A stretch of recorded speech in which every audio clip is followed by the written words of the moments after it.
OS. Red Star OS est le système d'exploitation national de la Corée du Nord. Développé par le régime, il n'est utilisé qu'à l'intérieur du pays. Red Star OS vient d'être étudié en profondeur par deux chercheurs en informatique, Grunow et Schiss. Il a été développé pour la première fois en 2002 sur un noyau Linux par le Korea Computer Center. Avant cela, les ordinateurs nord-coréens étaient équipés de Windows. La version 2 de Red Star OS est sortie courant 2010.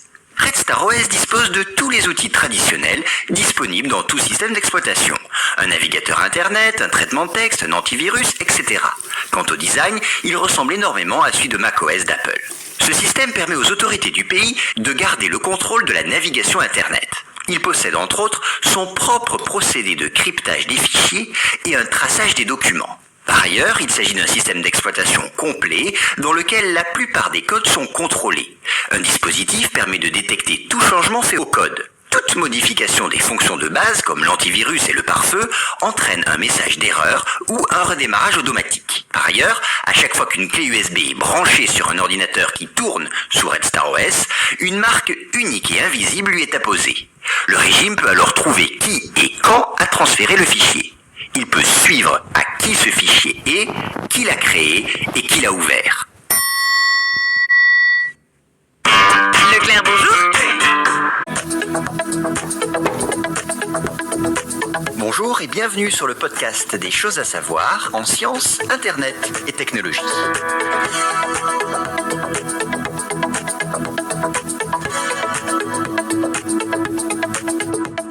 Quelle est l'histoire de WhatsApp ? L'entreprise WhatsApp fut fondée en 2009 par Ian Koum et Brian Acton, deux anciens ingénieurs de Yahoo, et a pour but avoué de remplacer le SMS. WhatsApp est une application mobile pour smartphone qui intègre un système de messagerie instantanée via Internet, utilisé par 600 millions de personnes. WhatsApp permet d'envoyer gratuitement via Internet un message à un ou plusieurs contacts dès lors que l'émetteur et le récepteur sont utilisateurs de l'application. L'envoi de l'équivalent d'un SMS est gratuit et illimité. L'idée de l'application est originale. Ian Koum, qui a grandi près de Kiev en Ukraine, savait que les conversations téléphoniques de ses parents étaient surveillées par les autorités communistes. Cela l'a convaincu de la nécessité de communication non enregistrée. C'est pour cela que WhatsApp ne demande rien d'autre qu'un numéro de téléphone pour s'inscrire, ne stocke pas les messages envoyés entre utilisateurs et ne demande pas la création de profils qui peuvent ensuite être revendus à des entreprises publicitaires. Ayant quitté l'Ukraine à l'âge de 16 ans avec sa mère, il arrive en Californie où il commence à faire le ménage dans les épiceries du quartier, apprenant l'informatique en achetant des livres d'occasion.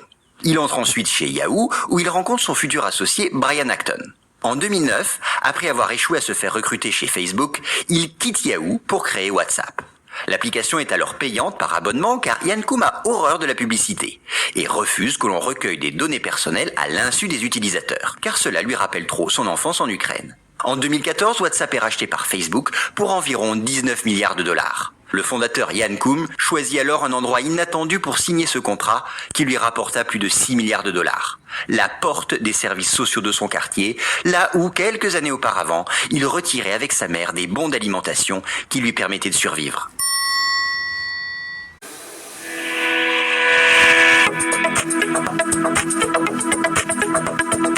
Bonjour et bienvenue sur le podcast des choses à savoir en sciences, internet et technologie.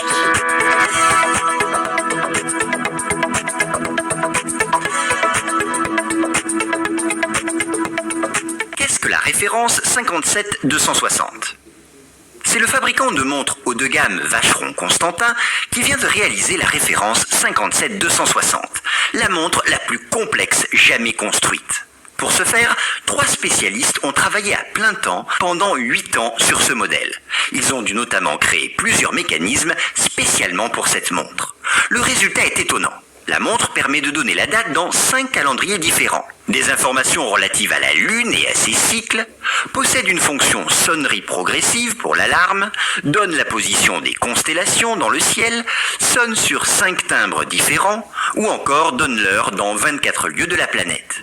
Mais une fonctionnalité a en particulier donné du fil à retordre aux fabricants. C'est le calendrier hébraïque. Celui-ci nécessite de tenir compte de la durée variable de cycles, s'étalant sur des années qui peuvent être de 12 ou de 13 mois, avec des cycles de 19 ans et des mois variant selon l'année et contenant 29 ou 30 jours. le nom de la montre la plus complexe du monde, référence 57260, rappelle les 57 fonctionnalités et 260 ans de la marque.